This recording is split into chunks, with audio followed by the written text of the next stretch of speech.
Salve, salve galera, salve amigos do canal Legado da Fiel. Vamos falar um pouquinho hoje mais sobre um grande jogador que vestiu nossa camisa, um jogador também.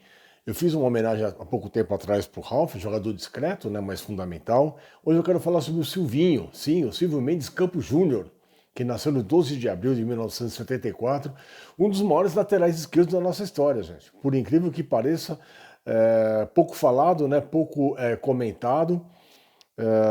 Foi nosso treinador há pouco tempo atrás, sem muito sucesso, muito criticado, mas como jogador de futebol foi fundamental, mostrando sim um jogador polivalente naquele setor ali. Não era muito forte, não era muito, né, fisicamente não era muito forte assim, mas tinha uma caixa, né, tinha um pulmão, tinha um ritmo constante, incansável o jogador Silvinho, muito eficiente na marcação e principalmente no apoio. Quando ele começou, era meio ainda, né, sem muita segurança para descer, tinha acabado de subir do Júnior. Onde ele começou? Ele começou jogando no Corinthians em 1990, como juvenis, e foi lançado ao profissional apenas em 1994, quando ele sobe para o time profissional, ganhando a Copa Bandeirantes naquele momento, e começava ali uma trajetória vitoriosa no Corinthians. Porque o Corinthians começava a virar a página dele. O Corinthians tinha tido o Branco há pouco tempo atrás, né, em 94, que não foi com muito sucesso, já veterano. Depois daquela derrota na final contra o Palmeiras do Campeonato Brasileiro, perdeu espaço totalmente, e o Silvinho surgiu. Surge o Sudinho, um jogador novo, um jogador assim, como eu disse, né, ele é até diferente fisicamente, parecia um menino jogando no meio de adultos, tal é a sua complexão física, né? Bem magrinho mesmo, mas de um pulmão, cara. Eu conheci o Silvinho, para vocês terem uma ideia, eu dava treinamento de corrida no Parque do Piqueri, e às vezes, quando não tinha treino no Corinthians, ele ia no Parque do Piqueri correr. Era muito comum. O time da Democracia treinou durante algum tempo lá no Parque do Piqueri, Sócrates, Casagrande, né? Aquele pessoal todo, Birubiru, Zenon, Eduardo, Ataliba, eles treinavam no Parque do Piqueri. E eu cheguei a ver algumas vezes esses caras treinando lá dentro. E o Silvinho de vez em quando vinha. E eu vi ele passando, cara, meu, era uma caixa, ele corria abaixo de 4 minutos por quilômetro facilmente, facilmente. Uma média ali de 17, 18 quilômetros por hora, 20 quilômetros por hora. Era um ritmo de corredor de 10 mil metros, 5 mil metros, tranquilamente. Se ele tivesse partido para o atletismo, acho que ele chegaria facilmente bem nas competições, né? Mas como jogador de futebol, como eu disse, foi muito eficaz, foi fundamental naquele momento de transição do Corinthians. O Corinthians voltava novamente às conquistas, né? A chegada dele e do Marcelinho Carioca também, que foi importante. E o Corinthians ganharia a sua primeira Copa do Brasil em 1995 contra o Grêmio, era um time copeiro, difícil de ganhar do Grêmio, cara. E o Silvinho foi fundamental naquela campanha, na semifinal contra o Vasco, quando nós ganhamos de 1-0 lá e 5-0 aqui. Depois a vitória de 2-1 contra o Grêmio aqui, 1-0 lá, gol do Marcelinho Carioca na batalha, né, do Olímpico, que foi uma guerra jogar lá contra o Grêmio naquela ocasião. Eu lembro que, os seguranças do Grêmio não deixaram nem o time do Corinthians treinar, fazer o aquecimento no campo, reconhecer o gramado, nada disso. Foi uma guerra montada naquela época pelo Pablo Koff. E o Silvinho Franzino, ele não se intimidou, não. Encarou lá o Paulo Nunes, que era o ponta direita, né? Era a sensação do futebol brasileiro naquele momento, ali com o Jardel na frente, com o Arilson, com o Carlos Miguel de lateral esquerdo. Era um timaço. O Arce descendo pelo lado dele, ele fez muito bem o papel dele.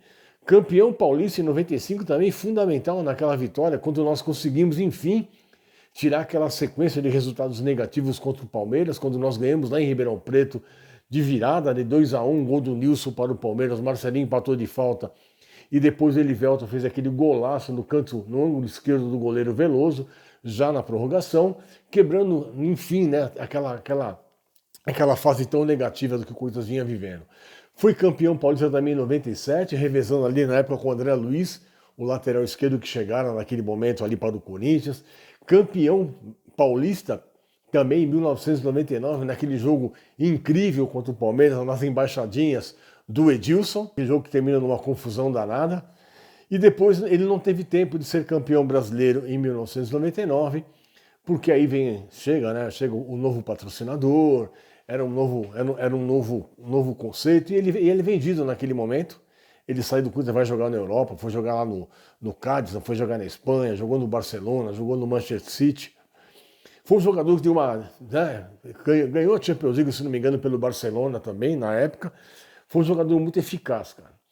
Então, coisa que teve grandes lateral esquerdos na sua história, né? Como o primeiro lateral esquerdo nosso, muito bom, o Lepre, que ganha, olha que gozado, eu acabei de falar que o Silvinho corria muito, e o Lepre ganhou um troféu, o primeiro troféu do Corinthians que ganhou o Lepre, juntamente com o Colino e com o Boni, numa corrida no Parque Antártico em 1912. Foi o nosso primeiro lateral esquerdo, o Lepre.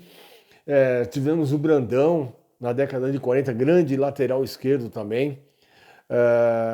Quem mais? O Vladimir, cara, o maior de todos, o maior lateral esquerdo da nossa história, né?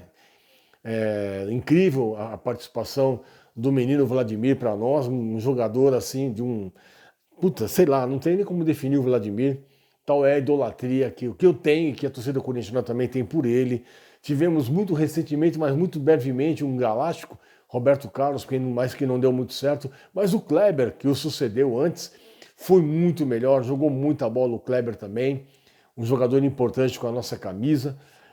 Então, tivemos alguns laterais assim, o Fábio Santos também, né? Porque não dizer o Fábio Santos também, que foi importante. O Goiano, na década de 50, também importantíssimo, naquela linha média do Corinthians, jogando com Idário, Alain, Homero e Goiano.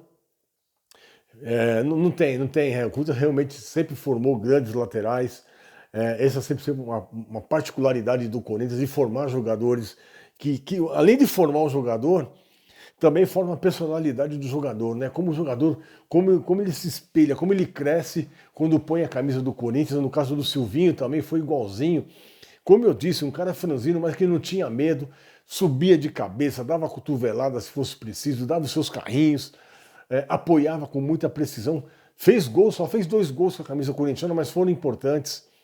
E pela sua regularidade, pela maneira como ele se comportou dentro do campo, eu considero o Silvinho, sim, talvez um dos maiores laterais esquerdos da nossa história.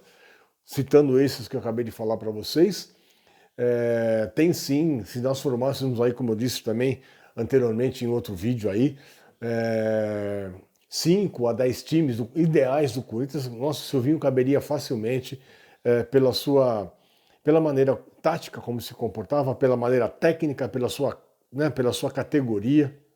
Era um jogador que tinha habilidade também, era muito leve, chegava muito rápido na linha de fundo. Então nós tivemos aí um período, gente, olha, do Vladimir, tivemos alguns laterais ali que foram muito discretos, mas foram eficazes, como é o caso do Jacenir, que muita gente torce o nariz, mas foi eficaz naquele momento também. Lá no passado tivemos Pedro Rodrigues, tivemos o próprio Pedrinho, Maciel, tantos laterais que passaram com a nossa camisa, mas eu acho que entre Vladimir, o próprio Silvinho e pelo próprio Kleber recentemente, e depois também a chegada do Fábio Santos, que foi campeoníssimo, importante jogador com a camisa corintiana também, eu acho que nós vivemos aí uma safra muito boa de laterais. Esse último aí não veio, né? Não veio das nossas origens, esse último aí veio de fora, mas foi um jogador também importante, campeoníssimo com a camisa alvinegra, que representou muito bem o nosso manto sagrado dentro do campo. Então, essa homenagem é para o Silvinho, né? O Silvinho, 269 jogos com a nossa camisa, jogou bastante jogos com a nossa camisa, né? Como eu disse, veio num momento difícil, um momento de transição, de mudança da zaga corintiana. Chegava o Vitor para a lateral direita, o Henrique na zaga, juntamente com o Célio Silva, o canhão do Parque São Jorge, né? Não, o canhão original é o Rivelino, mas é um canhão, também tinha um chute fortíssimo, o Célio Silva, e na lateral esquerda jogando o nosso querido Silvinho, no gol, na meta, o Ronaldo Giovanelli, um dos maiores goleiros, no qual também devemos aqui prestar uma homenagem para esse grande goleiro corintiano. Gente, é isso aí, uma homenagem a esse jogador. Fica aqui a dica para vocês. Se vocês não conhecem o canal Legado da Fiel, por favor, vá lá agora, se inscreva no canal, deixe o seu like, tá bom? Compartilhe com seus amigos também esses nossos episódios. Um abraço a todos, como eu sempre digo aqui no final dos episódios, eternamente vai Corinthians. Um abraço a todos e fiquem com Deus. Valeu, gente, um abraço.